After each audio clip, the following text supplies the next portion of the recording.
Assalamualaikum, kita lanjut lagi ya. Jadi di sini tadi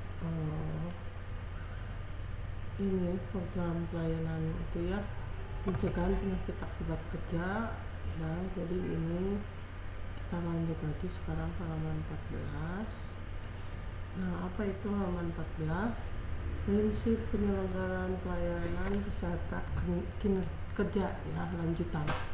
Pelaksanaan program dan kegiatan kesehatan kerja diintegrasikan, dikoordinasikan dengan program panitia pembina keselamatan dan kesehatan kerja P2 K3 serta melibatkan ahli K3, ahli K3 kimia, higienis industri, petugas K3 dan personel K3 lain yang ada di perusahaan yang bersangkutan. Jadi harus mengetahui semuanya ya, supaya sinkron. Nah, terus coba ya sebentar. Kondisi yang terjadi di lapangan ya di bidang kesehatan. Masih banyak perusahaan yang belum menyelenggarakan pelayanan kesehatan kerja sesuai dengan tujuan dasarnya. Jadi akibatnya bisa banyak pegawai yang tidak nyaman atau kecapean atau bahkan terjadinya kecelakaan kerja. Terus pelayanan kesehatan kerja pada umumnya baru berupa pengobatan terhadap tenaga kerja yang sakit. Jadi cuma kuratif aja. Jadi biasanya kan ada sebelumnya gimana, berkalanya gimana, terus setelah sakit.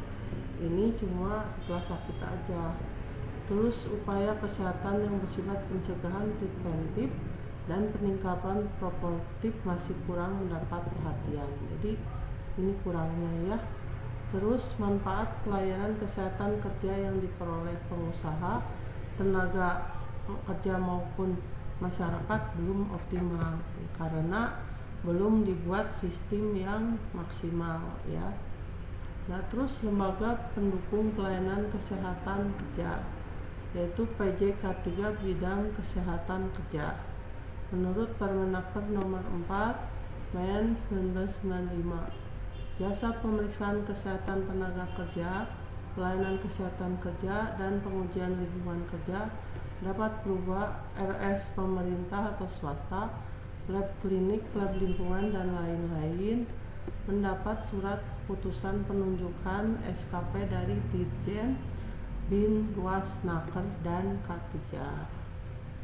Nah, terus bentuk penyelenggaraan pelayanan kesehatan kerja ini sesuai dengan Permenaker Trans nomor 3 tahun 82.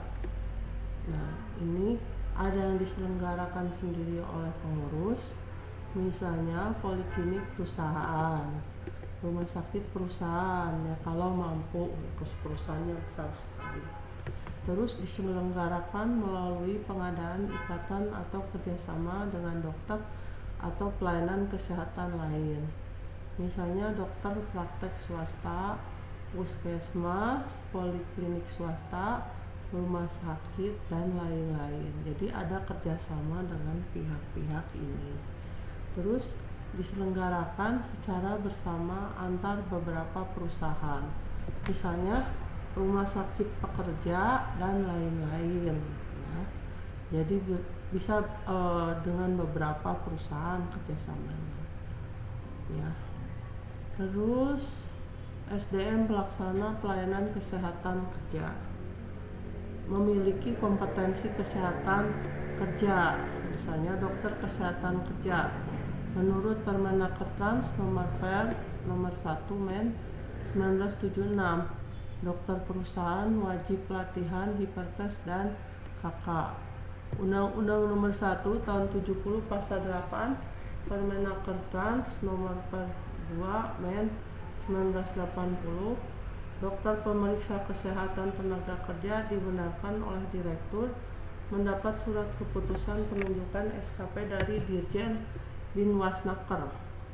Terus Permenaker Trans Per 03 Men 1982, dokter pemeriksa kesehatan tenaga kerja sebagai penanggung jawab PKK.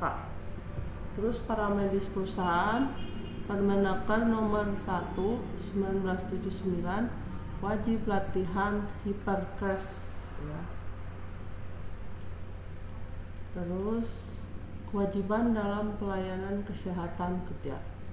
Kewajiban pengurus memberikan PKK sesuai kemajuan ilmu dan teknologi ya. Jadi harus mengikuti perkembangan terbaru ya, jangan diam aja.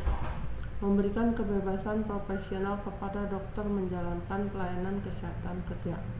Dokter dan tenaga kesehatan dalam melaksanakan pelayanan kesehatan kerja diberikan kebebasan untuk memasuki tempat-tempat kerja untuk melakukan pemeriksaan-pemeriksaan dan mendapatkan keterangan-keterangan yang diperlukan. Menyampaikan laporan pelaksanaan PKK secara rutin kepada Dinas Tenaga Kerja setempat dengan tembusan kepada Departemen Tenaga Kerja dan Transmigrasi Direktur Pengawasan Norma K3.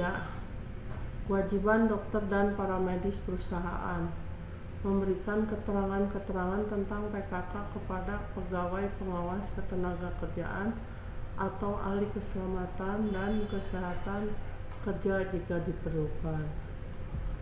Nah, terus jenis penyelenggaraan pelayanan kesehatan kerja. Menurut Dirjen Binwasnaker nomor 22 tahun 2008. Kita lihat. Ada nih pengesahannya sesuai wilayah kewenangan. Ada kabupaten atau kota oleh Disnaker provinsi. Kalau provinsi atau nasional oleh Kemnaker RI ya, jadi di atasnya. Di sini syarat personil,